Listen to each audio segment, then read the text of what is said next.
Kappede paigaldamist võib alustada nii ülemisest kui alumisest kappest. Täpselt sellest kappest, mis esimesena kotist kätte on juhtunud. Esmalt pannakse paika esihambad ja siis surutakse paika tagumised hambad.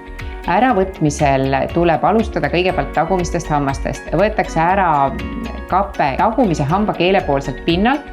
Ühe näpuga tõmmates tuleb esimene osa kappest lahti, seejärel samalt poolelt võttes 2 näpuga kappest kinni, saab kogu selle kappe suust ära tõmmata.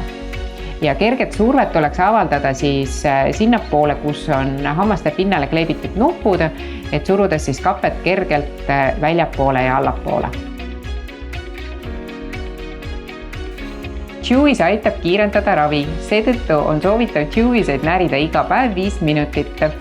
Seda võib teha endale sobival ajahetkel, aga kõige parem on seda teha siis, kui ei ole pika aja jooksul vaja kappesid suust välja võtta, näiteks vahetult enne magama minekut. Chewiese närimist alusta viimasest hambast, suru ühtlaselt igale hambale ja liigu järk-järgult üle esihammaste teise poole viimase hambani. Kui sa tunned, et mõni koht ei lähe täpselt kappesse, siis seda kohta suru Chewiesega rohkem. Elastikud on vajalikud selleks, et jõuda kiiremini soovitud lõpptulemuseni. See on üks osa kappedega ravist ja neid tuleks kanda nii, nagu arst on sulle öelnud. Ja enamasti on elastikud oluliselt tõhusamad, kui neid kasutatakse päeval.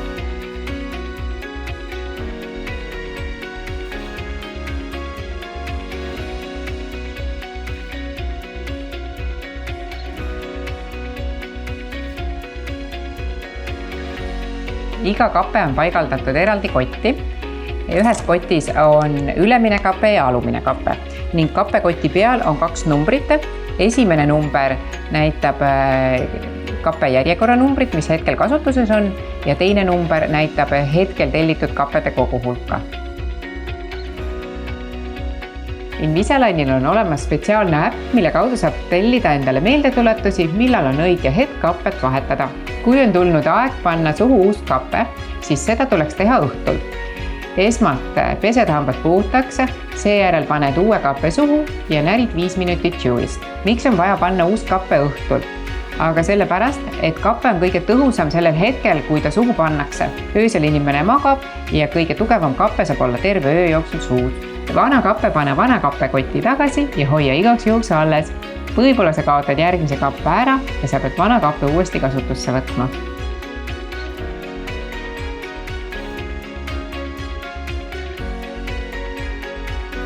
Ikka juhtub, et kapped vahel ära kaovad, aga selleks, et seda ei juhtu, saad sa kappedega kaasa spetsiaalse kaarbi. Selleks, et kui sul on vaja kapet suust ära võtta, saad sa panna nad kindlasse kohta. Kui juhtub, et kappe läheb kaduma, siis võta kasutusse järgmine kappe. Kasuta seda kapet 7 päeva asemel 10 päeva. Ja kui juhtub, et sul ei ole enam uusi kappesid, siis võta kasutusse eelmine kappe. Hommikul ja õhtul, kui sa pesed oma hambaid, pese ka oma kappesid. Võta eraldi hambahari ja kasuta kappede pesemiseks vedelseepi.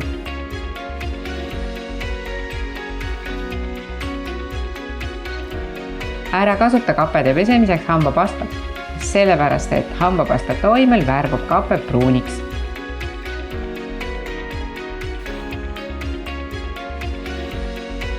Kappedega ravi ajal võid sa süüa ja juua kõike. Söömise ja joomise ajaks tuleb kappe eemaldada.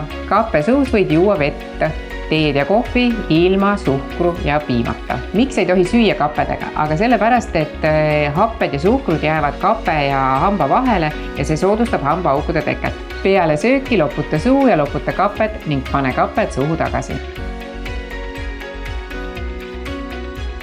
Esimest kapet kasutatakse 2 nädalat, kõiki järgnevaid kappesid 1 nädal. Teatud juhtudel kasutatakse kappesid kauem, vahel 10 päeva, vahel 2 või 3 nädalat. Soovitav on järgida arsti nõuandeid. Näeme Kliinik 32 sirgete hammasteni.